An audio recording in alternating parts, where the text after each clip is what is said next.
I'd like to call to order the meeting of Monday, November 24th, 2025. I ask that all who have not signed in, please do so. Please turn off all cell phones and other electronic devices. Please conduct any private conversations in the hallway or outside. This meeting room is equipped with the inductive loop hearing assistance system. Emergency exits can be found to your right and to your left. This meeting is also live streamed via YouTube with text commenting available. At this time, if you please join the town board and salute with the flag. Pledge allegiance to the flag of the United States of America and to the republic for which it stands, one nation, under God, indivisible, with liberty and justice for all.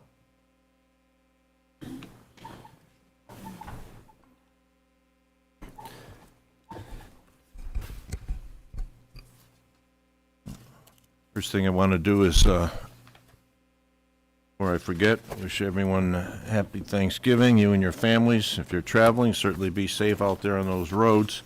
For the month of December, we have 6 employees celebrating birthdays this month.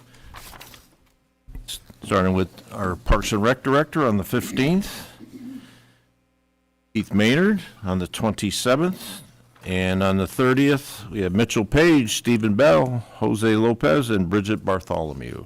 So happy birthday to all of them. The next town board meeting is Monday, December 8th, and then on the 22nd of December will be a pay bills only meeting, usually I would say 8 o'clock in the morning. At this time, public hearing. Oh, my apologies. That's all right. Jack Marin. Here. Dave Condon. Here. Mike Guinan. Here. Drew Cusimano. Here. Alexis Ogra. Here.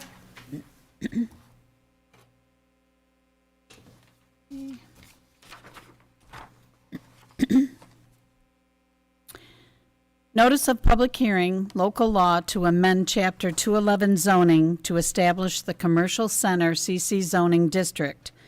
Please take notice of public hearing regarding the local law being proposed to amend the zoning code to establish a new type of zoning district, which district would be entitled Commercial Center or CC, and which district would impose dimensional and area requirements more appropriate to the larger commercial sites, shall be held on November 24th, 2025 at 7 p.m. at the Victor Town Hall located at 85 East Main Street, Victor. This notice was published in the Daily Messenger newspaper, on the board at the Town Hall, Village Hall, and Library. Thank you, Karen. And at this time, Wes Petty. It's been a few months since we've had any conversation regarding this, so to refresh many of our memories, and certainly for the members of the public sitting or watching via YouTube. Yeah, give me just a minute. I'll plug in here. I got a brief PowerPoint presentation just to get us all back on the page here of what we're looking at. All right.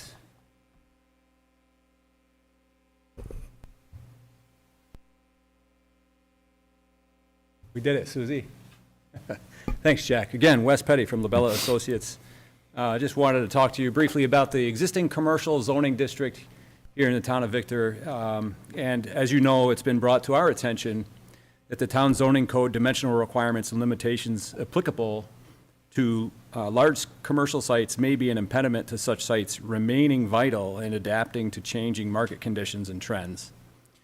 So reviewing the code, we were reminded that it imposes the same dimensional requirements upon all commercial sites in the town, whether they might be small sites less than an acre or larger sites that aren't zoned a planned development district more than 50 or 100 acres in extent. So as you see up on the screen, this is the existing zoning map, and we'll kind of focus in on the yellow areas. Really up here between Route 490 and Route 96. There's also some other commercial areas in the town. So on this next slide, you'll see that the commercial district, we're talking specifically the commercial district here highlighted in yellow, you've got some very small sites, for example, over here in the hamlet of Fishers. What's zoned commercial over there? You have actually the fire station and the post office, and then there's a couple of parcels just across the street on the north side of Main Street Fishers that are zoned commercial. So the dimensional requirements imposed on this area are the exact same as what's required for dimensional standards in the Eastview Mall site or any of these other yellow highlighted areas. So over near the intersection of Main Street Fishers and Route 96, you have the Burger King, you have, I think, the M&T Bank, the veterinary hospital that is just off of Rowley Road, that's also zoned commercial. Also commercial is the Delta Sonic Car Wash and the Wendy's. And then just on the north side, I'll say northeast side of 96, just down the road a bit, you've got the Thirsty Turtle. You have Bristol's Garden Center.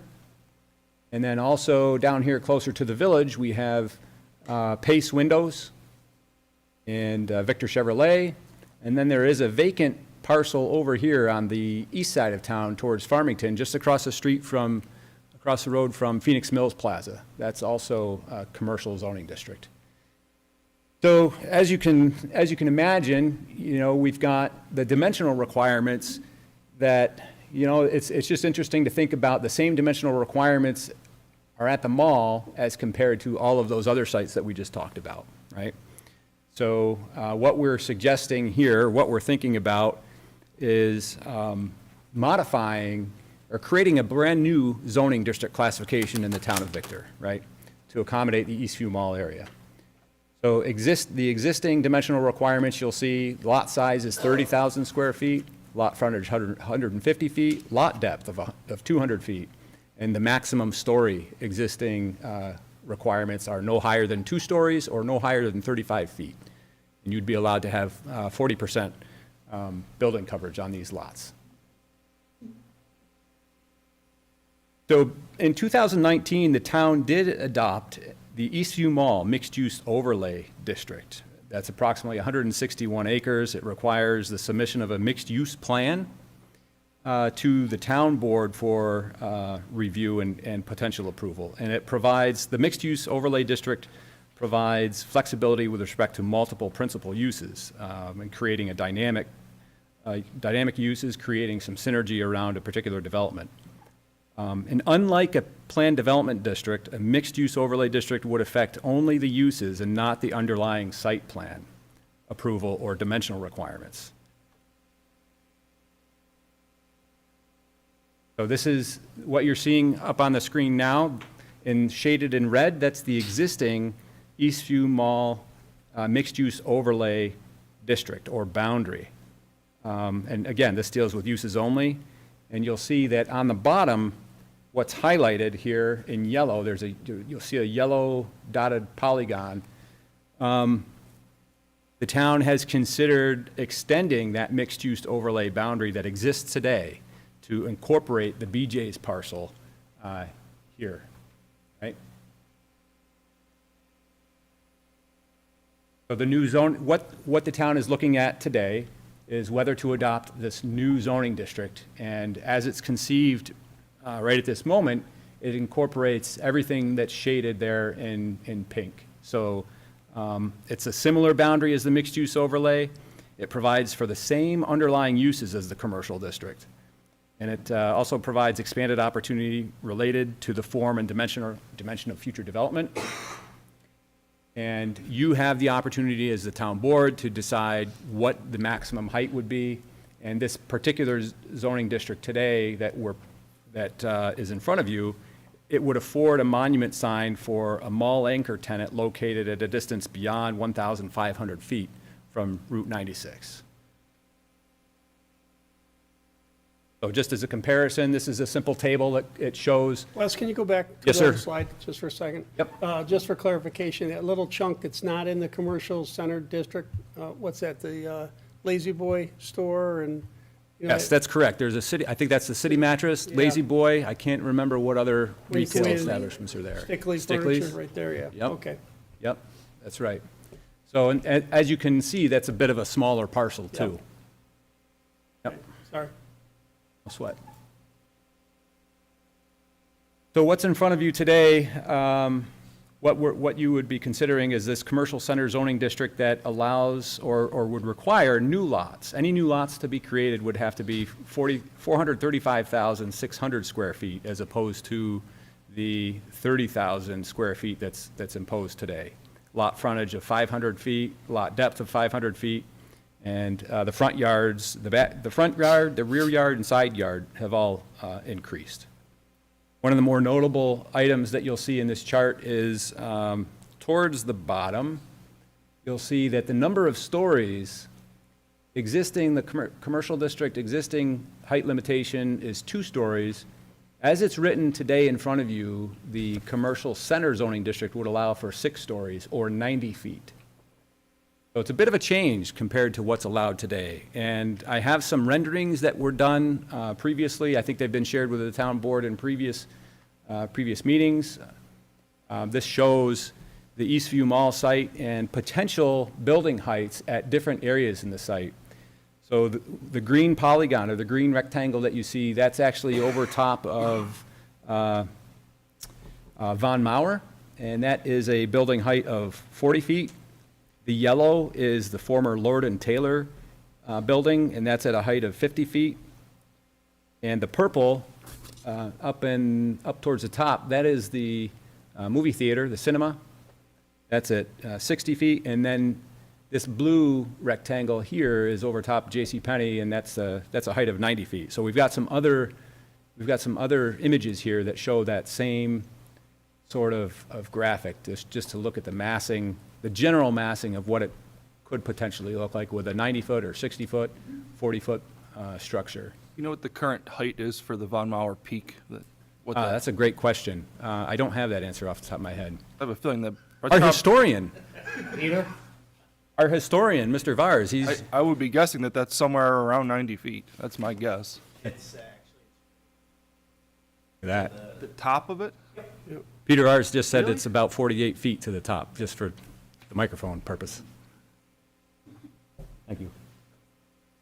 And Wes, theoretically, if we approved this, that blue building though, showing that 90-foot height, that could be at any of those sites there? That's correct. Subject to site plan review by the planning board, but you're correct. But Any also of- any where, of- is it the front where like Dix's, P.F. Chang's, Macy's could all be that 90 feet? No, No? no. The intent was never to block any of the front Okay. ones. It would start high in the back, work our way forward. Okay. So that would be subject to site plan review, right, by the planning board. So it wouldn't though? They wouldn't be allowed to do The- the 90 feet? The intent would be to have the taller structures towards the back, more towards 490, and closer to 96. Is the code written that way? Proposed zoning code? As it is today, no. Why wouldn't you want to put that in there? I mean, if that's the intent. Yeah. Why wouldn't you want to put that in there specifically? I can see the planning board being jammed up. Yep. With somebody coming in and saying, hey, we're going to put a 90-foot structure out by 96, Yeah, right? And then they're saying, well, this is what the code says. okay. The intent is for those higher buildings, potentially higher buildings, to be maybe having a minimum number of feet Thank you. away from 96, Sure. like we do I think with, that's a great thought. maybe have like 90-foot buildings can't be less than X feet from 96. Yep. I mean, I get the understanding of the topography, right? I mean, I get that. Right. From 96, you've showed us those renderings, what it looks like in a 90-foot on the back side of that 161 acres isn't as obtrusive as it would be on the front side, But all of a sudden, P.F. Chang's wants to put up a sign so people can see it. Yeah. I don't want to put more pressure on planning board when they're dealing with, well, this is what the code says. Yeah. So I think we got to be very, very specific. I like where we're going with this, and the potential, but I think we want to be really, really specific, and otherwise, we're just doing PDDs all the time. Yep. And- Okay. But just to clarify, I know Deputy Supervisor Condon just mentioned, like, the PF Chang's trying to put a sign up that was that high. The change here, though, for the signage that we allow, that's only for buildings that Anchor are, stores, yeah, I get are it. certain, right? So they Yes. could go to And- 90 feet right now, but they couldn't put like a new sign at the road? Is that? There's one anchor location in the mall currently That would be that would be on the afforded the signage. opportunity to have that freestanding sign at Okay. 96. And there's a size limitation to that sign. It cannot be, I think the way the code is written, I'll have to double check. It's no more than 20 square feet in size, and I believe it's limited to 8 feet in height. Okay. And then now I know they're doing the planning right now, so this might not affect it, but where they're looking to put the new Chick-fil-A, or let's say is it Citizens Bank, I think? Yep. Would those parcels be allowed to do the 90 feet under what's proposed now? As it's currently written, Yep. unless we make the amendment, the suggested change by the attorney, I think conceivably a developer could argue, oh, we're afforded the opportunity to go 90 feet. Okay, But I don't think that's what the intent is here, and I don't Intent, think yeah. that's what the town wants. that's, yeah. So again, I think just like we have for the signage, you know, if a tenant or a business is not within X feet of 96, they can have a sign, a monument sign. The same theory or same principle should apply to what buildings can go to 90 feet in height. Okay. I really like the signage, the change there. I don't know how I feel honestly about the 90 feet, I was just curious. Yep.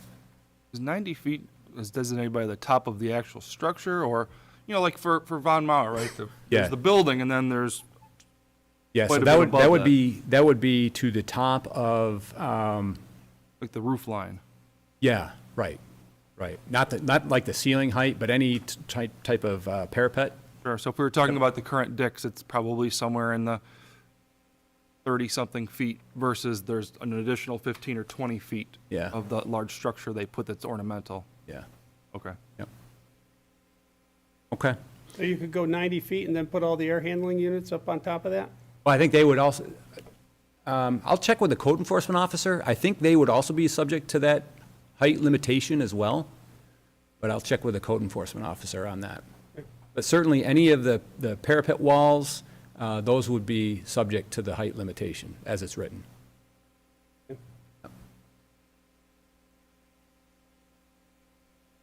So what would the new commercial center zoning district encompass? The theater, BJ's, all the department stores around the existing mall. This would not include Home Depot. It would not include the Target area. That's an existing planned development district. It includes about 183 acres, 1.3 million square feet, and $162 million in assessment. And so what's in front of you tonight, you have two proposed local laws. The first local law would amend the zoning code and establish the commercial center zoning district itself, right? And the second local law would amend the zoning map, right, to reclassify the land that's highlighted here on the map to be within the commercial center zoning district.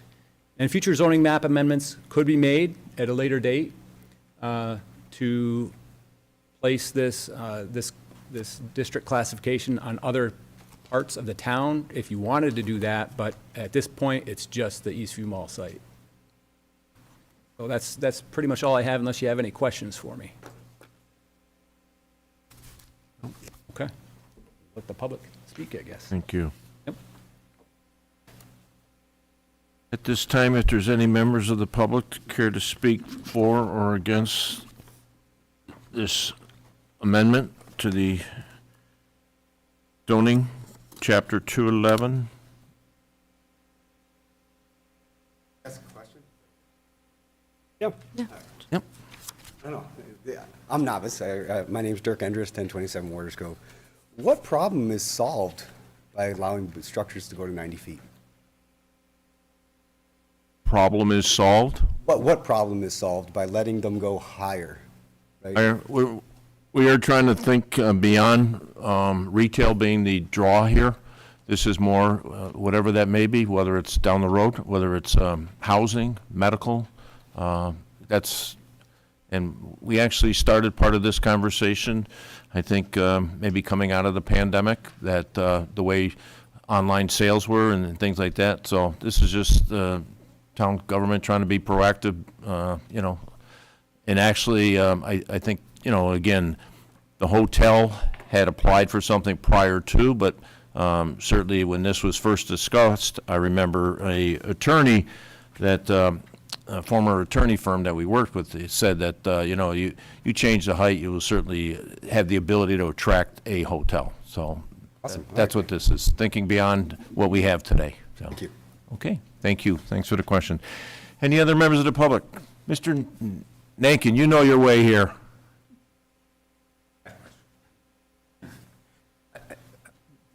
Dave Nankin from Chaucer Court. Maybe I misunderstood. There are 5 other CC designated zoning areas besides the mall. You pointed out, no, that, I, One of the diagrams? yeah, right, yeah. Well, They there's had- commercial, pay, Commercial. but that wouldn't be Not- part of the 90 feet. So you're not Okay. going down Main Street Fishers and putting Okay. up a 90-foot That's structure. what I was- okay. You're not putting up a 90-foot structure at Delta Sonic. Okay, yeah. Thank you. Thank you for the clarification. Thank you. Thank you. If there's no further comments, Actually, I just had a question, Wes. I didn't think, did this allow housing? So the zoning district amendment, this in particular would not change any of the permitted uses in the underlying, or in the, compared to the existing C district. Yeah. The uses are not changing. Okay. The uses are going to remain exactly the same. If for some reason there's a developer that would like to propose housing as part of a project here, they would come to the town board as part of with a mixed-use development plan. Okay. Given the existing mixed-use overlay district and those regulations that would allow for something like that, if the town board chose to approve it. Okay. Yeah. And then whoever put the transcript from the planning board in our packet, I really liked. And I saw a lot of the questions from some of the planning board members. I thought it might be just good to share, about why we aren't doing a PDD, why we think this is better. Yeah, so I can talk a little bit to that. So unlike the Plan Development District, a mixed-use overlay district, right, we had a very nice comparison. The way that this is set up, to have a new commercial center zoning district and the mixed-use overlay district, it's less burdensome on an applicant because they don't have to come to the town board with an application to propose a rezoning, right? The zoning is happening here as a legislative element, right? And so the only reason that an applicant would need to come to the town board for a project would be just for the mixed-use component, right? There'd be no there doesn't have to be a modification to a site plan. If for some reason the project involved site changes, they would be subject to site plan review, but they wouldn't have to go through the 11 criteria of a planned development district, so it's a little bit simpler. So how does it differ from a PDD? So the proposed zoning, it doesn't displace the existing zoning or the mixed-use overlay zoning doesn't displace the underlying base zone or the commercial center zoning district authorizations or requirements, right? So those would still be in place. And it can be used to provide additional flexibility without taking away the existing framework, right? So you're maintaining the framework of your commercial center zoning district or your commercial zoning district without just letting the developer create or suggest or propose their own regulations, right? You're dictating here what you want those regulations to be. And there's not necessarily a need for development, submission of a preliminary development plan or an application. They just come to you with a mixed-use plan. All right, thank you. Yep. Anything else? Yes, sir. Okay. Wes, I have a couple questions, but I'll wait till after the public, if there's any more public comment. Okay. Yeah, public comment is, we'll say has expired. Okay. I just want to clarify for point of procedure, I mean, you have a resolution before the town board tonight that schedules another public hearing? Am I correct in understanding that? That's correct. And then you'll also authorize it to be referred to the county planning board. Correct. I guess my question is to the town board, in light of the discussion about the 90-foot buildings being in the rear of Eastview Mall, is it the board, does the board want to take a straw vote to see if that's a change that wants to be made to the code? Absolutely. And then if it does, I think that means the code, the proposed code or amendment needs to be revised to reflect that. And I think that needs to be done before we make a secret determination, schedule the public hearing, and make the referral to the county planning board. So I guess my question is, should the town board adopt the resolution that, as it's prepared before it tonight? Based on the comments tonight, I would say no. Okay. Well, wait, Frank? which resolution are you talking about? Two separate things. County Yeah. planning board? Yes, Did this already go to the county Yes. planning board? This, Yes. yeah, the local law, the two local laws yes. for the commercial center zoning district have gone to the county planning board and they have gone to the town planning board, right? So I know I what's, went to the planning board because I saw the minutes. yep, okay. But the first page, What's being, 3 and 4 in the packet, Frank, That's those county are- planning. That's the county planning board referral. I know. So it's then what would confusing. be the additional public hearing be for? The resolution to set a public hearing that's on the agenda tonight is for the mixed-use overlay district. This mixed-use overlay already exists here, and it's proposing to extend that mixed-use overlay to the BJ's parcel. So that's all that public hearing will be about. Correct. Extending an existing mixed-use overlay district. So when will there be a resolution before the town board to actually adopt the amendments to the zoning code provisions? Is that, For the mixed-use overlay, yes.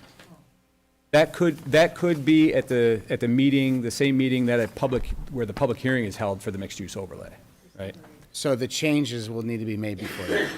So tentatively, I believe the resolution for the commercial center zoning district and to amend the zoning map for the commercial center zoning district is on December 8th, Karen, right? And then the public hearing to amend the mixed-use overlay district is also December 8th, but then potentially a resolution for that not until January 6th, right, Karen? Is what, Yes, but they could vote that night too on it. Yeah. It could be in the same meeting of December 8th if, no, but I the, guess then the changes to the proposed zoning code amendment needs to be made before December 8th. Yeah. Presented yeah. to the Oh, town definitely. board before the December 8th meeting. yeah. Does it have to go back to the county or not, if we make those changes? that's a frank question. Good question. Yeah. Not sure you want to issue a neg deck that doesn't have the zoning code reflect that change? So I would think you'd have to resubmit it to the county planning board, re-prepare the AF, and redo a secret determination.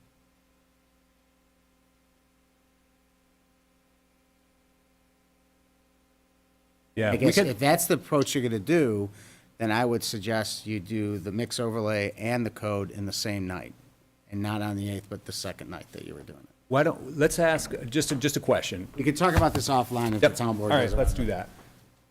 But you're still prepared for them to adopt the resolution tonight as it's done? Just to set the public hearing, No, we're just, yeah. the mixed-use overlay. All right. I'll disconnect, I'm all set. Public hearing number 1 is hereby closed. Ask the clerk to please read the notice for public hearing number 2. Notice of public hearing to amend High Point Business Park, Woods at Valentine PDD. The town of Victor received an application from BME Associates seeking to amend the High Point Business Park Plan Development District, Woods at Valentine, formerly the HOA lot in the town of Victor, specifically the preliminary development plan that has been approved in relation to the area described in Section 211-27-4, Paragraph B3 of the Victor Town Code, and this application was referred to the Town of Victor Planning Board and the Ontario County Planning Board, and both boards have provided comments. This public hearing shall be on Monday, November 24th at 7 p.m. at the Victor Town Hall. Well, we welcome Mr. Peter Vars from BME, representing the Woods in Valentine, at Valentine. Thank you, Mr. Supervisor. Yes, my name is Peter Vars from BME Associates, appearing on behalf of the applicant, Commercial Street Partners. And I believe what you have asked is that we give you a brief overview of the proposal. We were before this board back on August 25th of this year, where we introduced this request for the zoning amendment and went over it at that time also. But we'll just give you a brief overview of the proposal and what has transpired in the last 3 months. So as Karen mentioned, our purpose is to request a modification to the High Point Business Park Plan Development District. The reason for this is we request to modify what was approved with the previous PDD back in 2018. In 2018, the High Point PDD was modified to allow 294 apartment units, which would be in 14 three-story buildings on 56.87 acres. That amendment in 2018 also included a reaffirmation of the 2005 seeker determination and findings that were issued by the town board at that time. In 2022, the Woods received final site plan approval for what was then known, or what is known as Section 1 or Phase 1. That was granted on July 26, 2022 by the Town Planning Board.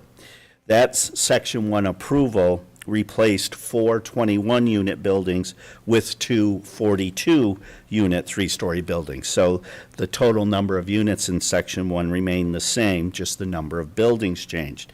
That approval, that final site plan approval did expire, at time lapsed, and we will be reapplying to the Planning Board for reapproval of Section 1 in that same format. The modification that's being requested at this time is to replace a certain number of the previously approved three-story apartment units to introduce for-sale townhome units. And as classified by the town of Victor, those for-sale townhomes would be single-family residential units. That's how it's defined by town code. So that is also one of the key revisions we need to have made to the PDD for High Point, because currently it does not allow single-family residential. It allows multifamily residential, does not allow single-family residential. So that language does need to be added so that the for-sale townhome units can be included with the PDD. The intention is to replace Sections 2 and 4, which have three-story apartment buildings under the current PDD, with the two-story townhomes.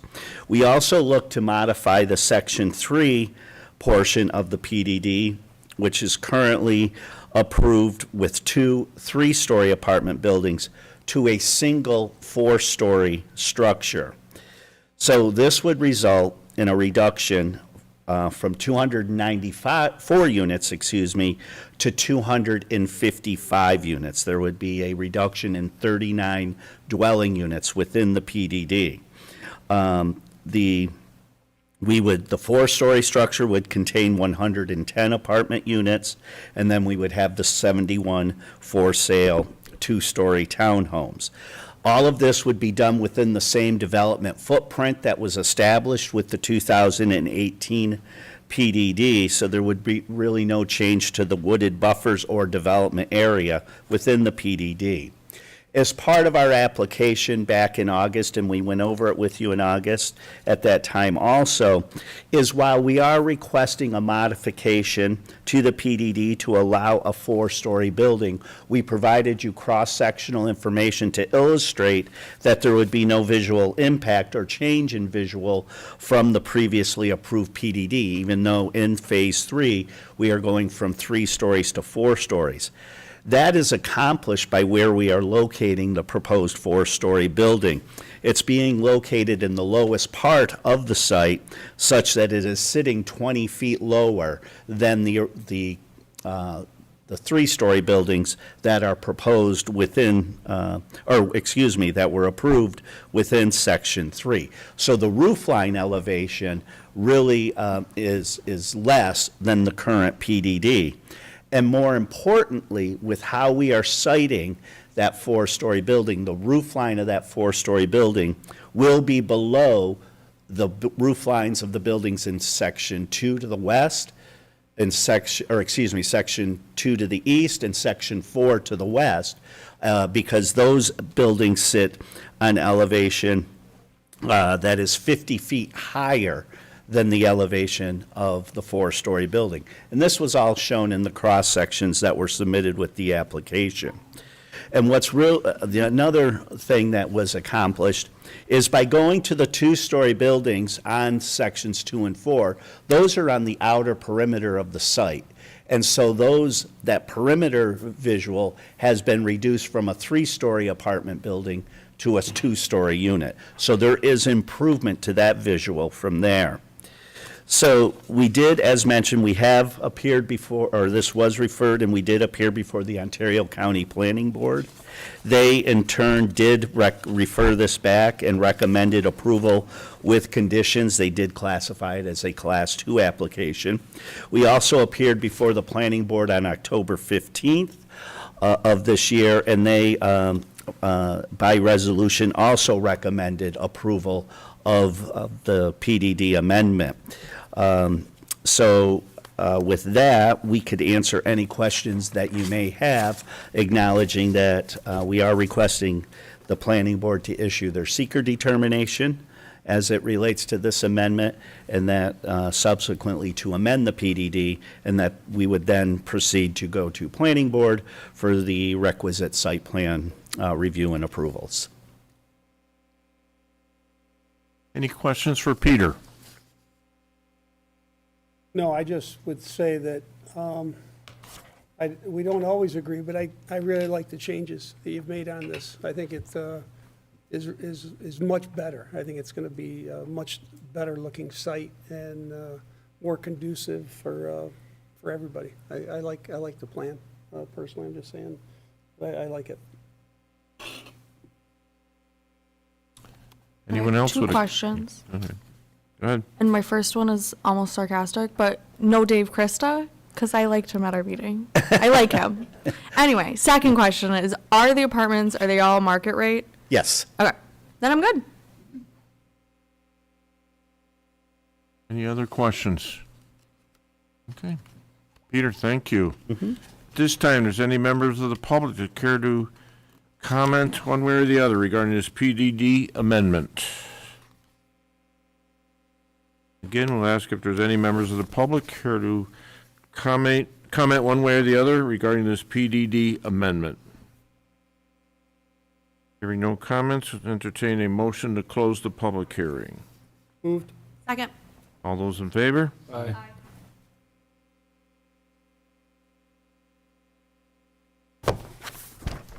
Thank you.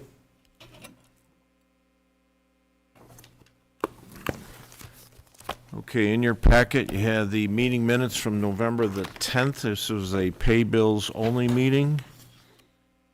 So moved. Second. All those in favor? Aye. And when our clerk is ready, we'll ask her to introduce manifest number 22.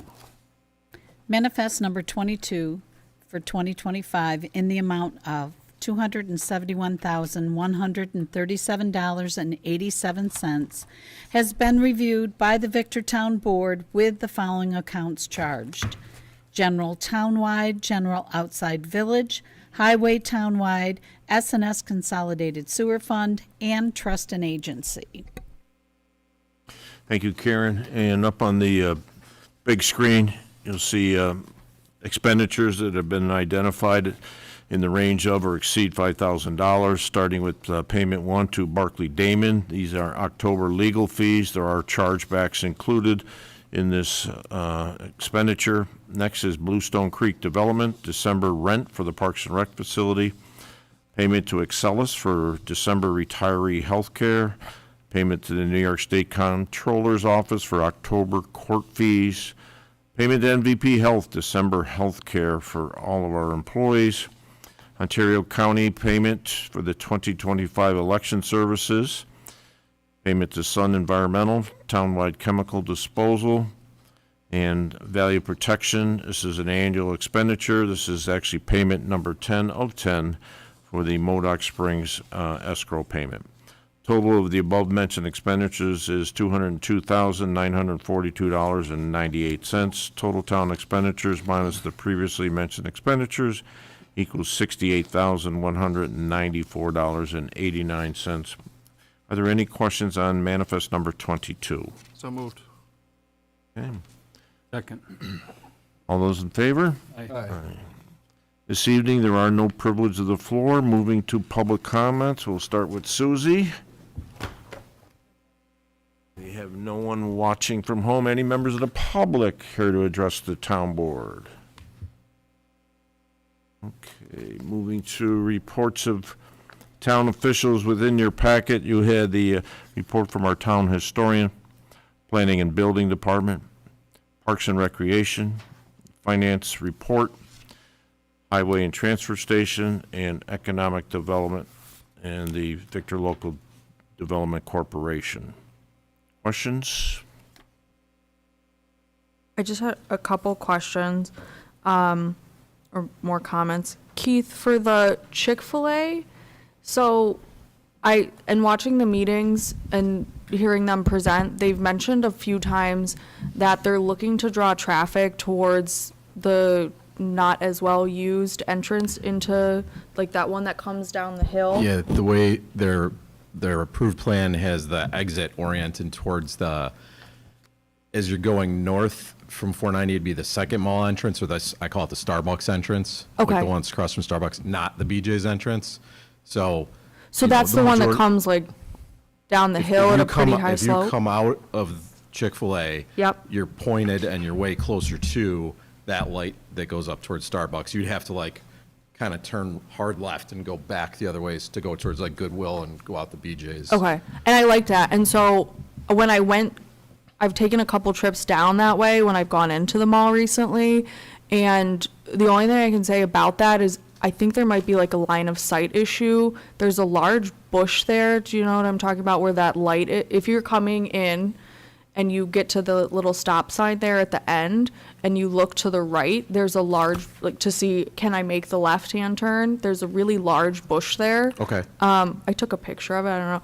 And I did it a few times to see, and a couple times, like, there have been cars that have been coming through that path there, and you can see them if you wait, but I'm guessing the average Chick-fil-A customer probably looks something like myself with, I did it by myself, I did it with 2 screaming kids in the back, I did it at night, I did it during the day. So and- you're saying there's a sight distance problem now? Yeah, but if obviously they it would can, get I don't worse. know if they can trim down the bush or if Yeah, it can we can- come we can say out. something. If Wilmerite, I don't know what's allowed, like in our green, like what we require of them for green space or anything like that, but I figured that if that gets taller, or even at the height it's at right now, causes a little bit of a line of sight issue.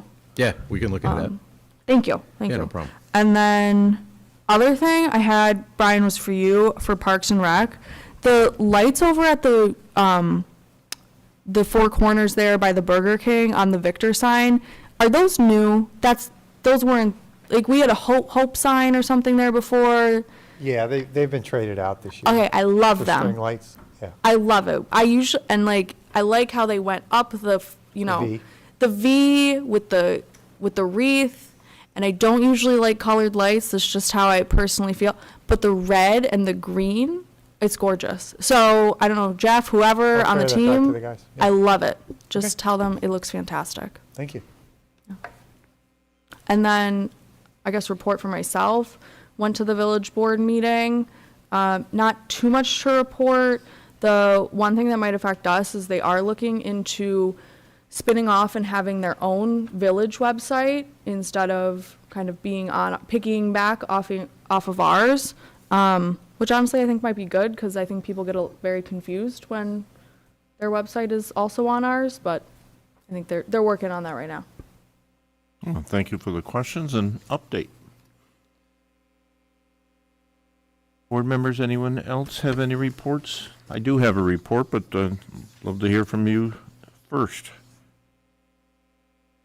Okay, real quick, Veterans Luncheon was well attended. Certainly, very much everyone enjoyed the Victor Central School, the students' participation, providing music. We had vocalists, we had musicians, and then I think it was one of the primary schools with the thank you note to each one of the veterans. Thank you, Brian, for involvement there. Certainly your Parks and Rec Department, town employees who participated. I'm sorry, those are from our after-school program kids. Okay. Thank you. Veterans Day ceremony was held here as well on the 11th. And again, there was 3 students from Victor Central School. They sang the national anthem. I want to thank our town Parks Department and Ontario County as well for Operation Greenlight. It was a big success. I did recently, last Wednesday, tour of the Auburn residence on School Street. Interesting, nice view of the recycling center, I can tell you that. I did see a former school superintendent who's now going to live there full-time as well.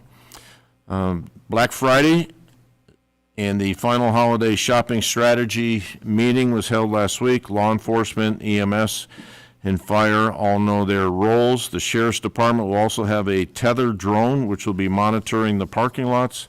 The New York State DOT will have staff at their Scottsville Road location for signal light synchronization issues if need be.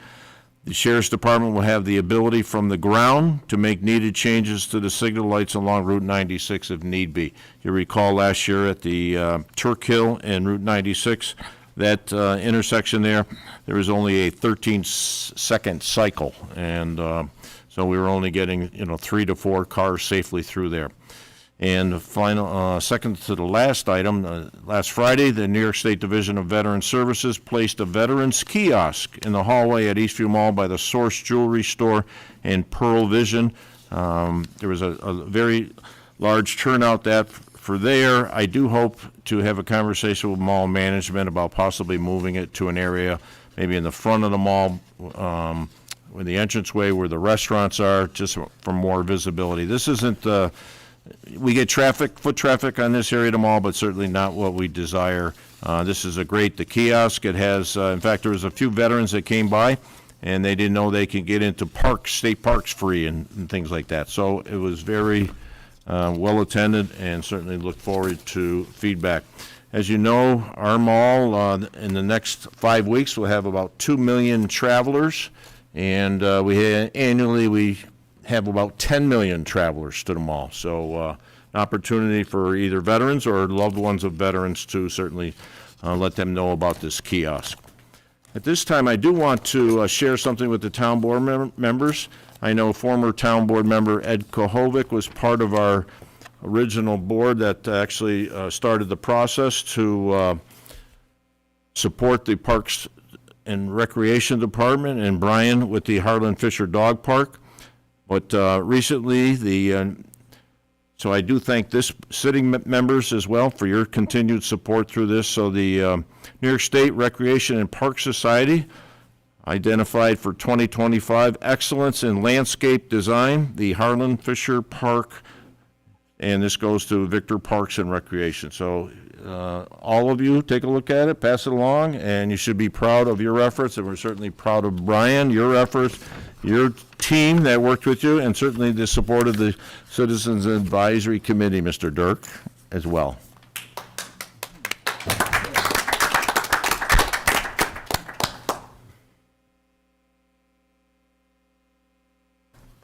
Okay, board members, if there's no further comment, we will move on to, I'm sorry, Jack, I forgot about something I wanted to ask.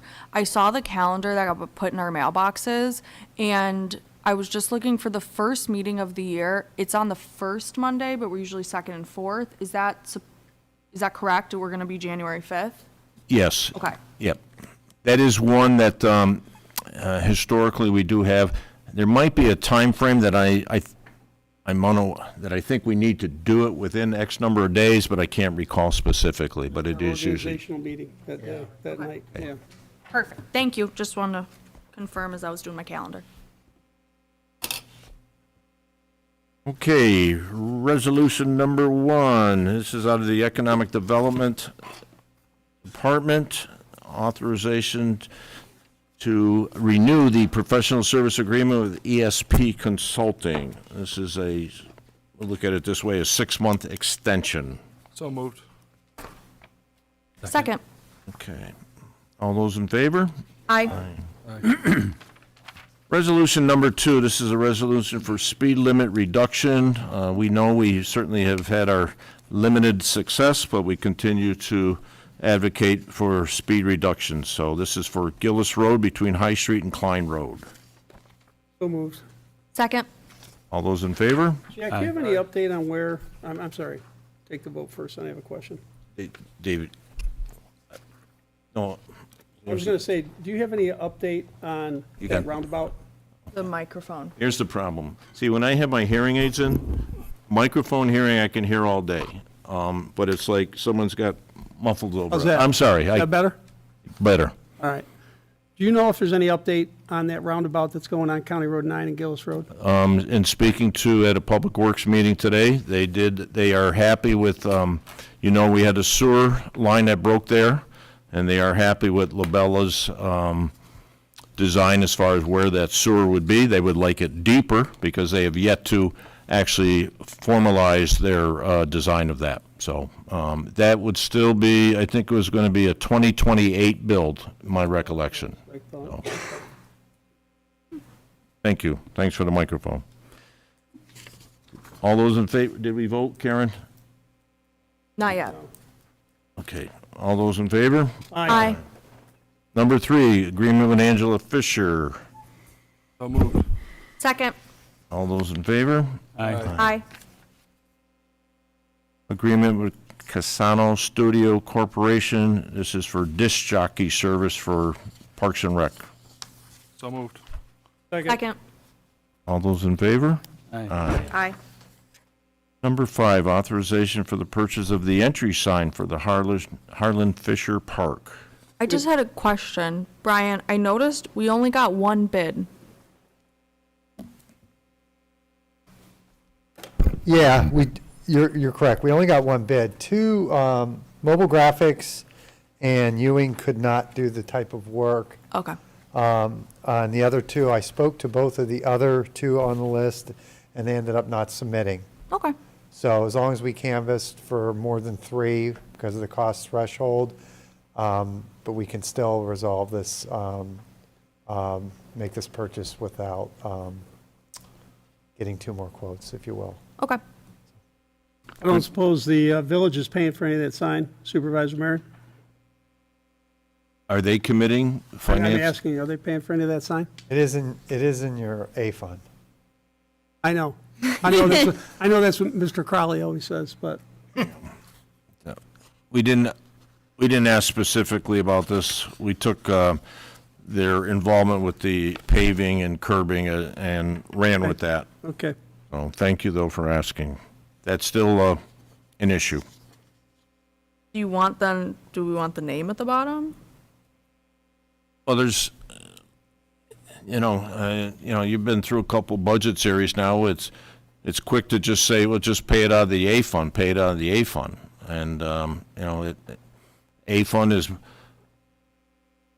all village and town residents are, that's money that we run our courts with, we run our parks and rec, so they use that quite often, rather than, paying out of their own general fund. So I get it. it's not a nice topic with myself, so. There is some history regarding that. When we did Victor Municipal Park, we only had the town's logo on that. Okay. Is this on? Yep. Yeah. And I brought their name into it to appease both groups because it was just, the general public wants a sign. Yeah. Yeah. We need a sign. So they don't understand the rigors of the funding mechanisms. I did look at an alternative that had their logo into it, and their logo on this sign, they have red and blue in their logo, and it was just not gonna work from an aesthetic standpoint with the greens and the creams and the beiges, so I went with just the name. And everybody at their level seemed happy. Yeah, so moved. Second. All those in favor? Aye. Next is agreement with Chris Leskowski, provide holiday concert. So moved. Second. All those in favor? Aye. And this is the certificate of liability insurance for these three previous resolutions. So moved. Second. All those in favor? Aye. Number 8, this is the authorization for the purchase of playground equipment and safety safety surfacing for Dryer Road Park. I got a few questions, I guess, that I'd like to ask. You fire away, sir. I'll start with what I like, and then I'll tell you what I don't like, okay? Obviously, we need a playground, right? We need a playground. I like the scope of the work. I like the additions. I like, everything about it.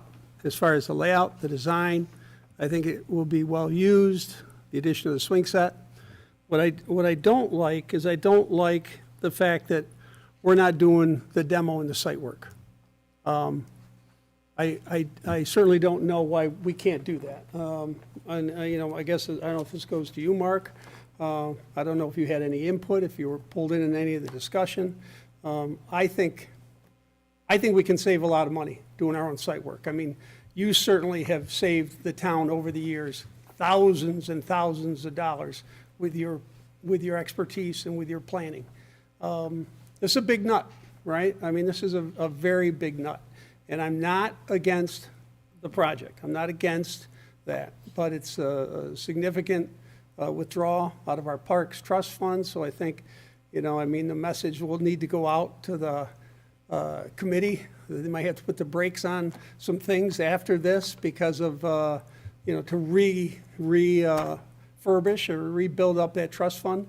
But that's my biggest criticism, is I think that many times we spend a lot of money on equipment. We spend a lot of money with things that I don't know how much we're using, and I'm not blaming you, Mark, if you weren't pulled in on it. But I certainly think, and so that's the one thing I have an issue with the resolution as it's written. And I don't know, and I don't think it's peanuts. I think it would be significant if we did our own demo and did our own site work. I do like the idea. You and I talked about the tile, because you go up to school, anything that's on an incline is already starting to tear up a little bit with that poured rubber. And yeah, it might cost us a little more from the get-go. But that's my biggest concern, is I think that we can do more in-house to do some of that, to help reduce some of our costs. And that's my only comment. I also, and I talked to you today about this too, because I look at this project and I've been involved in this type of business my whole career. It's needed. The one that's there's got to go. It's not safe. Everything that you said about it is true. We're looking at a footprint that's about another 20-some% bigger. There's items in it that we looked at strongly. I know the committee wanted things like the swing set. They wanted extra things to it. Where do we put it? Does it fit in this footprint? Do we want to pay that extra amount of money? I do strongly believe, and I told Dave this today, that there's no reason that we can't do the demolition, removal, and site work, drainage, elevations. We have all the equipment to do it. We have very expensive equipment that we should put to use in any place we can, to not have to pay prevailing wage in a project to somebody else that's in the landscape business to come in when we have the ability to do it. It's all little things that would knock that price down. I know you looked at an original amount of doing, I think, everything that's encapsulated here for a figure of like 700,000, and now it's jumped to 800,000. I think if we had a project manager type setup, or if, I know you're coming down to the short rows, but if we had a Brian as a project manager and something like that, I gotta believe, and I would let you tell me if I was wrong, that we couldn't do this in a way much cheaper than that dollar amount. I'm just shocked at the overall amount, but I'm not saying I'm for it. I think we need it, but did we not get enough proposals, or the fact that that's in there, or did we not have people that came to the table with the RFP, or in your own mind, is there a way to do what we need cheaper than this dollar amount? Yeah, I can answer to both of you, but do you all want to talk, and then I'll do mine, or would you prefer I address Councilman Guinan first, or Dave? Yeah, go ahead. I mean, to your point, yes, I did get an estimate on the demo from the vendor, and it's approximately $10,000. I don't have that in the writing. She estimated that would be our cost savings on that. I don't have a cost savings estimate on, an itemized estimate on the drainage or the site work, bringing it to grade, surface grade, if you will. I could do that. I don't feel that we're in the install business. I don't feel that we currently don't have even a certified playground safety inspector, let alone a certified playground safety installer in. We do a lot of wonderful things. We've got a lot of really talented people, as you called out, Councilman Condon, to do a lot of things. It's just the pools and playgrounds are where the highest risk is in your park system. Okay, that's where you start writing the checks, as I like to say, if you don't do it right. Okay, so I'm all for saving costs. The footprint grew because we did not, in the original design, have swings. We got 16 different designs. We got 8 respondents to the RFP. You got everybody that does this kind of stuff locally, regionally, nationally. So we did get and this was the lowest cost piece of equipment for this site. I know that we could pull the swings out and you'd save a lot of area. If you look at that design, you can see that the swings take up a big chunk of that central footprint, and that's because from a requirement standpoint, with kids swinging both ways, they eat up a lot of space for just 2 kids that can be on those swings and conceivably 2 people pushing them. So it does eat up a lot of that space, but I also know that swings are the number one thing that people look for that are users. I didn't have swings in the original Dry Road Park project.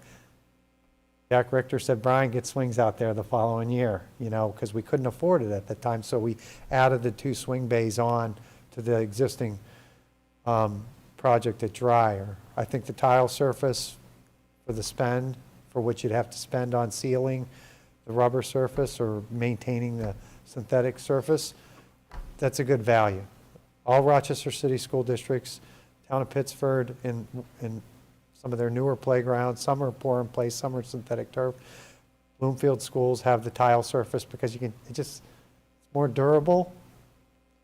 But it's an expensive proposition for the department. We could go back, and you're not going to realize any huge windfall of savings unless you shrink the site, in my opinion. We could look at economizing some of the work that you spoke of, and I could get cost estimates from what we could save from our vendor, if you like. And It's just, and I don't mean to interrupt you, but I you're think site preparation and drainage And taking the stuff out and disposal is something we ought to be able to do in-house much cheaper than they're gonna sublet it done. I think most of the people probably sublet that portion of their work. And, No, they're turnkey. yeah, This contractor's turnkey on, I've done 4 playgrounds with them, and they have, but they have they to. do the but they have to- demo, then they do the site They have to work. pay prevailing wage to do it, correct? Yes, And that's a big that's nut. correct. And That's a it's- big nut. You got it. It is. I think the other thing here, Brian, can you speak to the timeline that we're constrained on because of the ARPA funding? I mean, the project is identified for 132,000 of it from the ARPA funding, so the project needs to be completed by December of 2026. So we have to turn in receipts, if you will, Rich does, for our $132,000 portion of it. The rest would come from your Parks Trust Fund. But, you know, we can walk through a presentation with the board, or we can come back to the board with a revised budget in the coming weeks that takes advantage of potential cost savings within the department. I could, you know, have a meeting with a couple of the town board members and bring Mark, and Mark was not brought into this project to do any of this type of work because I'm sure he's got his own work. But, you know, it's a good project. We feel like it was very well vetted in the community. We got a lot of, there were designs submitted that were far beyond this cost threshold. That were far beyond this cost threshold, and so I'll take more questions at this time. So, your professional opinion then? Mhm. You don't think it's worth having us do some of that work? You don't think it's worth it? No, I think we can do some of that work. I just don't think we should be the ones putting footers in for 10-foot high structures. No, I don't disagree with that. I mean, I think if we're talking, but here's me thinking. So if I demo it, I'm going to demo in January and February. So that playground is going to be fenced off and closed until they mobilize potentially in April or May. So there's not going to be any use, or we're going to have to snow fence it in, put signs up and do that thing, which is not expensive to do. So it's going to be offline. If the vendor does the demo, they're going to come in, they're going to mobilize once, probably in April or May or whenever, but based on our timeline of trying to get this done by June 13th is my goal. And there's not going to be that gap in use. So this board needs to direct me and tell me, is that $10,000 savings worth having that gap in use? Because I don't want to demo this in April when I'm cutting grass and doing this along the trails and getting ready for summer camps, and I got to put a roof on Bluebird Haven, and we want to get started on Paparone Park, and we're going to be looking for my replacement at that time too. So I just want to make sure that it's not as easy as putting a 12-inch piece of CPP in the ground across Park Entrance Road. Like, we collaborate on that stuff all the time. You know, could we put a can out there, a dumpster out there, and take it, start pulling posts and footers and moving chips off-site to another playground, or stockpiling them and getting rid of the borders and storing them for the other playgrounds? I feel very comfortable in us doing that. It's not going to get you to 700,000. You know, the site work and the drainage, I don't feel I can get you that number. Your original 700,000 number was, a lot of it was the swings? Well, the footprint went from 145 lineal foot to 180 plus. So you've got more surfacing. So you went from 5,000 square feet. And this, understand, there were a lot of constraints with this. There was, our committee wanted fully ramped structures across the whole playground. We have one ramp structure. Okay, we have one ramp structure on the 2 to 5-year-old set that will accommodate a child with a mobility impairment or a wheelchair. We added a much less expensive inclusive whirl, which is the round object you see on the screen closest to the bushes, and the picture of the gentleman in the blue shirt. So we have two straight, we could look at taking out 2 shade structures. That would probably save us several thousands of dollars, but shade was one of the critical goals of the project. You know, the goals were ramp structures, flow of play, shade, accessibility. And so we tried to, and then the theme was a treehouse theme. And so we tried to follow all of those to still get it into a reasonable amount. But it's, I mean, it is a heavy lift. I understand that. And our committee, our committee understands that. We could look at potentially reducing the footprint by taking out different structures, but we have to understand that we're going to have to, The issue with that, though. we're going to the issue- have to answer that question when it comes. Well, the issue with that is you get half. It's like doing a change order. You're going to get half of what it's worth. Like when you go back, if you went back Yeah, to if this you guy- try to go back in and add if you went back and swings, said, hey, we want to take out a couple of these, you're going to get peanuts on the dollar in credit for what it's, what we'd be saving. You know what I'm saying? well, if you have to add it back in, or you have to add it back in at a later Yeah. date, because they say, I love your playground, but there's no swings. Right, That's the one thing we asked you for, Brian. right. So, And the actual playground itself is under, it's only 586, which also reflects Don't say 140. only 586. It's only 586, which reflects a $140,000 discount. It's the surfacing that is really put us over the 228. Right. it's all, it is prevailing wage, to Mike's point, and it is also on state bid, so we are getting a discount from both providers, the surfacing provider as well as the equipment provider. But this is the top of the line equipment. You're not cutting costs on the quality of the equipment. It's PowerScape product from Game Time. It's their heaviest, Yeah, most durable product. It's not prime time, it's smaller. It is a high-capacity park. You do get a lot of older children on that structure because of the ball fields, the box rink, and then the trail system. It's a park that's well-loved by yeah, older it'll be kids. used. There's no question it'll be used. Dirk, did you have anything you want to add that I might have missed to their questions? Or are there more questions? Jack, Drew? No, with what Mike and Dave are saying, I certainly have aligned with that thought as I think about this, and that's been a concern. I think that really largely, my largest concern is, or what saddens me with this, which is a good project, is that we deplete a large chunk of that capital reserve for parks that could be used to explore new things that we do not currently have in the town. So that's one area where I go, it kind of does stink to lose a big chunk of that. And like Dave said, we're going to have to wait to build that back up again in order to do some of these maybe more elective additions to the town. So from that perspective, I don't love it. I think if I look at the project singularly, I think it's a very good project. I know it's the playground that my children use. They've used it their entire lives. They will have another several years of using that playground, and I spend a lot of time there. And I know, I see that it gets used very heavily. And not just when it's the influx and efflux of events and ball games. I mean, there's just routine traffic throughout the day there. So I think it's an important project. I don't love the price. I don't love it for those reasons.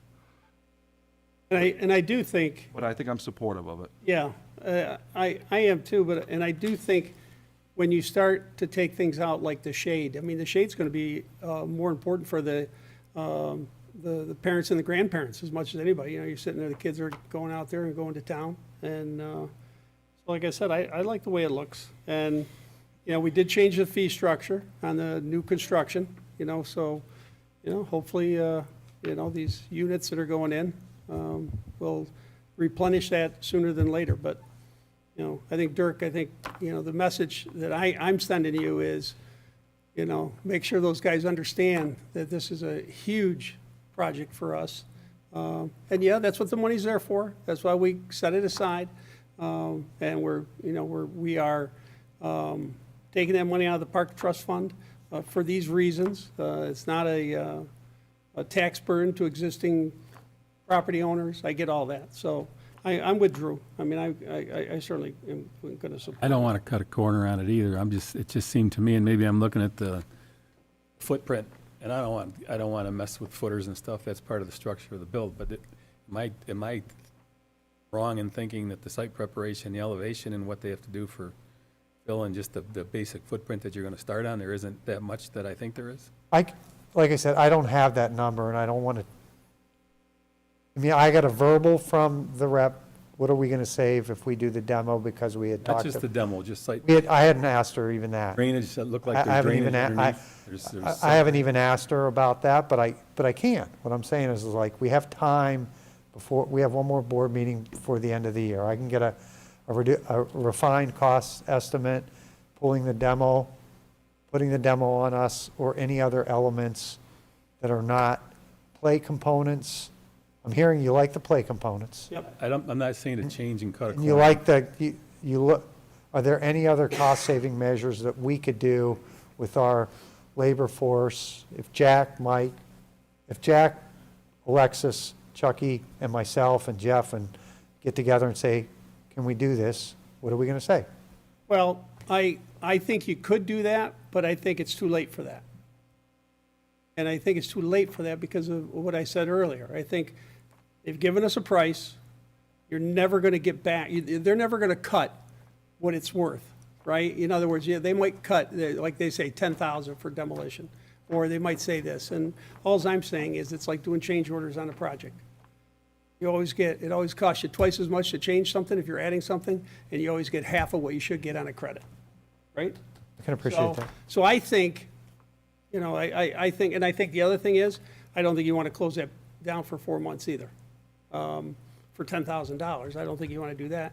And, they are saying we might get a little snow this winter. So, I mean, that pulls Mark and his crew off to being able to dedicate time. So timing on it, it'd be one thing if it was, a different time of year. So, no, I think we're good. And I don't want you to, I think that's an exercise in futility, on my point, at this point. Okay, I can appreciate that. I think I'll make one more comment, because Dirk changed my opinion on something earlier this evening in our CAC meeting, because I had talked about, those two swings add a whole bunch of surfacing. And, he said, we're thinking about the surfacing because it's incredibly important. The kids could care less about the surfacing. They want the equipment. So I think from the perspective of we're getting a playground that kids are going to enjoy, there's no doubt that that's what we're going to get with this. So, Yeah, for that reason, I'm going to support it. it'll be top shelf. Brian, I do have a question. Sure. So if you were, the dog park was one thing, you did a lot. I mean, this is going to be a special surface, and so I'm thinking along the lines of a guarantee or warranty type of thing. That all comes with this. That all comes with it. So does that change if now we are doing the surface below? I think the area we don't want to be in is we don't want to make the handoff this. Correct. I don't want to hand off anything related to the surfacing and when it was timed in, were the temperatures on the concrete. There'll be a concrete border around this to keep the mowers off the rubber safety surface, as well as to hold the tiles in on the outer edge. And so what's going on now is when projects get cut up and the handoff isn't clean, this installer, the supplier, and the tile person work together on all the City of Rochester projects. So they're familiar with one another, which makes the handoff be essentially seamless. So I would have a pre-construction meeting with the project managers of each and the foreman of each, and we talk about those specific things. Once we start putting ourselves in there, and I don't leave it in the shape that they were expecting me, then I could be subject, if the structure fails at a certain point, and the handoff is not documented properly, and the footer wasn't poured correctly, or the drainage heaved, because there wasn't enough stone bedded under it, then we get into where we're calling Frank, and they're calling their version of Frank, and Yep. that ties up a lot more post-project that the public doesn't care about, but that happens. I'm good, Brian. So moved. Did that answer your question? Yeah. Yeah, because one more thing, because a year from now, you could be a former employee, and I don't even have you to talk to Right. as a resource, so. They had an offer? Councilman Condon, was that a, Yeah. Second. we have a second? Any further discussion, board members? All those in favor signify by saying aye. Aye. Thank you. Thank you, Brian. Number 9, this is setting the public hearing for building code changes. It would be December 8th. So moved. Second. Yeah, all those in favor? Aye. Aye. Like we had at the last meeting, similar, at the last meeting we had for a construction inspector. This is support for the town of Farmington. They've had some, couple of key employees leave, so they're looking for an agreement with us. More employees than the last? Yeah, they've lost a couple. Oh, wow. So Okay. moved. Second. Okay, all those in favor? Aye. Authorization to sign a contract with Gray Bar for replacement of generator at Pump Station 6. So moved. Second. Okay, all those in favor? Aye. Aye. Is that one of our older generators, by the way? The one at Pump Station 6? Yeah, I believe it was put in, not as old as some of the pump stations, but I believe it was put in like 2006 or 7. Okay. It was done when that station was redone. What do they normally come with, like a 10-year warranty? That I don't know. Okay. Wes, you have any idea? Those generators? Those generators don't have a 10-year warranty. They don't? No. Yeah. I bet you'd be lucky to get 2 years. Yeah, right. Okay. Next resolution is setting this public hearing for specifically was identified as the BJ's property. Public hearing to be held on January the 5th. So moved. Second. All those in favor? Aye. Aye. And from the clerk's office, letter of credit, Highline Phase 1. So moved. Second. All those in favor? Aye. Number 14, this is Canandaigua National Bank acting agent for the January 2026 taxes. This is a annual action by us. So moved. Second. All those in favor? Aye. Number 15 is the approval of acquisition of easement for the Monroe County Water Authority. So moved. Second. I have a comment, Jack, I'd just like to make everybody aware, Mark's aware, we've talked about it. There's a hydrant on Blasey Road that's been running for over a month, and water is pouring out into the field, and I would say it's been running for going on 6, 7 weeks now. They're aware of it. I've contacted them a couple of times, and this is a temporary solution to a problem. They're having pressure issues, is what I've been told, and it's causing breaks in the water line. And it just, my 93-year-old mother-in-law walks it every day and takes her back to her Depression days, watching the thousands and thousands and thousands of gallons of water, being spilled right down into the field in the highway. So anything that you can do on your part, maybe to follow up and ask them if they have any plans to get that fixed. Mark, have you tried? Just so No, I reached out to see why it was like that too, and I did not get an answer. okay. Yeah, And we both worked on it on the same day, and that's, this has been ongoing for how long now? I'm going to say 5 to 6 weeks. Thank you. Take care of this. I should call them now, because I'm in a real mood. Okay. Any other comments? We have a first, we have a second? Yes. Yes, we do? Yes. Okay. All those in favor? Aye. Number 16, resolution for Sunset Manor, accepting the letter of credit. So moved. Second. All those in favor? Aye. Number 17, municipal agreement for dog control services. So moved. And this is in a 1-year contract. I should ask Karen if she wants us to approve it. Second. Okay, all those in favor? Aye. And Bluestone Creek letter of credit, this is release number 3. So moved. Who was that? Drew Yes. and? Dave. Dave?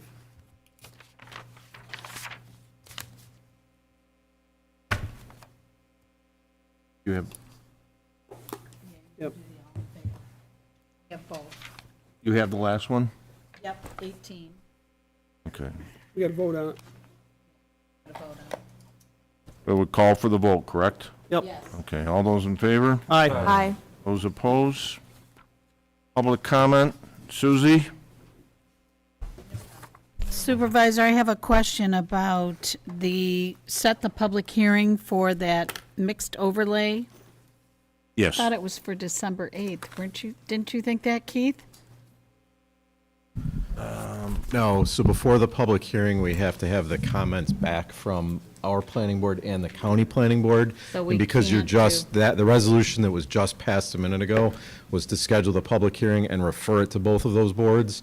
And based on their schedules, this board will not have their comments back by December 8th. So that's why we so had it to push is- that one to Okay. January 5th. All right, just wanted to clarify. No problem. Public comment here? Actually, on number 17, the county dog control contract, it seemed like that was a sore subject, but I thought I'd ask. Is that the $36,000 line item that the town pays every year? And that's, Jack, I mean, because Town of Victor always pays the most out of the 16 towns. But for some reason this year we're paying 44,000, which, Our dogs must be the most ill-behaved in the county then. It's by really- population. It's by population. and They then- changed the is. formula recently. but we the contracted- population hasn't changed from last year. It hasn't, yeah. I mean, it was the 2020 census Right. that we were going by, yeah. And we contract Ontario County Humane Society, correct? Yes. Has anybody come up with a way to measure the effectiveness of that? And the reason I ask is they're technically the dog control officer, right? Correct. If you call them after 4 o'clock, they won't answer the phone.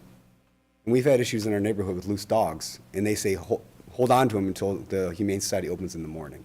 I had a neighbor get bit, Yeah. and they said, call the police.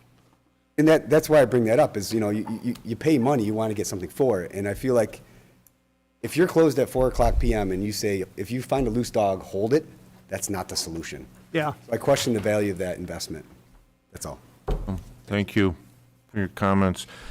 So, board members, there was a lot of discussion when Wes was at the podium earlier. Would you like, I know it's 8:30 at night, would you like some additional conversation with Wes or Keith right now? Or do you want to schedule a public hearing in the month of December, a workshop in the month of December?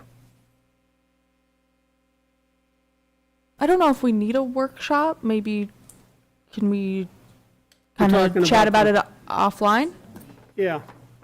I mean, I think the one issue is, where do you want those 90-foot structures, right? I mean, I don't know as if we need a workshop for that, but I think that's really the language that, I don't know. Just one point of clarification.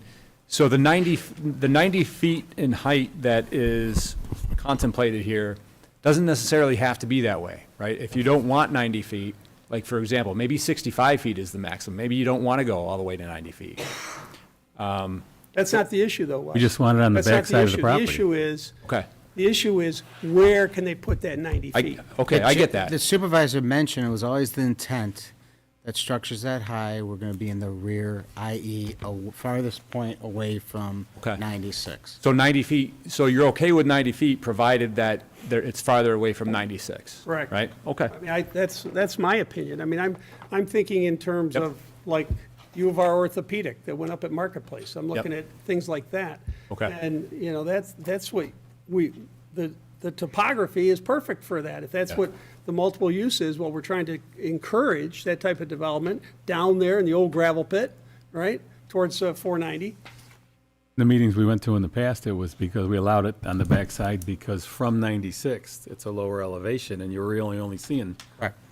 you know, Does the board have an opinion, just thinking of the mall and where you all know where the stores are, like where you would draw the line? We're just, again, before we go back and draft something else. The only thing I would question, because when we first talked about it, and when they were gonna put the hotel there and all that stuff, because the elevation was lower, but if you made, in the new district, or where the theater is 90 feet, it's gonna be quite a bit higher than everything to the north. So to Wes's point, you wouldn't have to go to 90 feet. That was a number from Right. several years ago when the board visited this the last time. So I mean, you could max out at 4 stories or 5 stories. You wouldn't necessarily have to go to that 6 number even back there. But I guess that's what we're just trying to Right. gauge the board's overall. Before we go back and draft something else, what's the board's opinion? Whether we just lower it everywhere or whether we I'm not- lower it and move it back? And if we move it back, like where is that line? Well, that Like in would be relation to, my opinion would be, I'm not afraid of 90 versus 65, as long as it's to the farthest point behind. I just would limit how close to 96 it could be. All right, so I'll put together a graphic that might help. Maybe it'll be a couple of options that you Yeah. can consider. I just don't want to see the planning board jammed up. Yep, You know, understood. that's the biggest thing. It's If got to we're- be black and white. It We're can't- changing this to benefit, you know, that development area. Yep. And we certainly don't want to handcuff them to say, oh, yeah, this is what we changed the code to, right? And like to Jack's point before, the whole reason for this is attracting something as retail goes away. Right. And I work up by Marketplace, and half that mall is black now, and people are telling people they got to be gone by a certain point because the medical has taken over that whole end of that, and they're looking, and they still can't find people to come into it. So it's forethought, but I'm not afraid of, myself, I'm not afraid of 90 feet as long as it's to the backside and towards 490. It's just in front of the mall. I wouldn't want to put it in front of the mall and say, go ahead and make your 90-foot whatever, you know. okay, thank you all for your I think time. If we look at like the colors that we did here, so basically the pre-existing anchor stores, if one of those were going to transition, I personally don't have, minus the Macy's that sits up closer, I don't have an issue with any of those other anchor stores going to elevation that we're talking about. Okay. I think it's really the idea of, you know, I'm trying to think of an example, but if it was up towards the front, which I don't think is practical from a development standpoint anyways, so I don't know how you're going, I mean, we're having enough issue trying to sidle a Chick-fil-A in. So really a large-scale development on the front side isn't going to happen anyways, I don't think. But, yeah. Because I could see like the existing JCPenney, if that went to 90 feet, yes, from a certain angle of 96, there's going to be a viewpoint where it's going to block the old Lord and Taylor building, but at some point along that transition on 96, you're going to have that vantage point to all of those large anchor stores. So I don't see much of an issue with that. I think maybe more so language of preventing it from being on that front Front will side. stay as it is, and the back is where it's, I would say, come up with some language that you guys think is the way we need to go. And then I'd send it out to email, get Frank's take on it, you know, see, make sure we got some teeth in it, you know, and send it to us as an email. And then we can, you know, get back to Jack, yeah, we like the way this looks, or we need to have a workshop or talk about it some more or whatever, but, you know. I think, Wes, your idea of providing like a couple options is a good one. Yeah, okay, we'll do that. Okay, thank That's you all helpful. again. Thanks. thanks, guys. Thank you. Have a motion to adjourn. So moved. All those in favor? Aye. All right.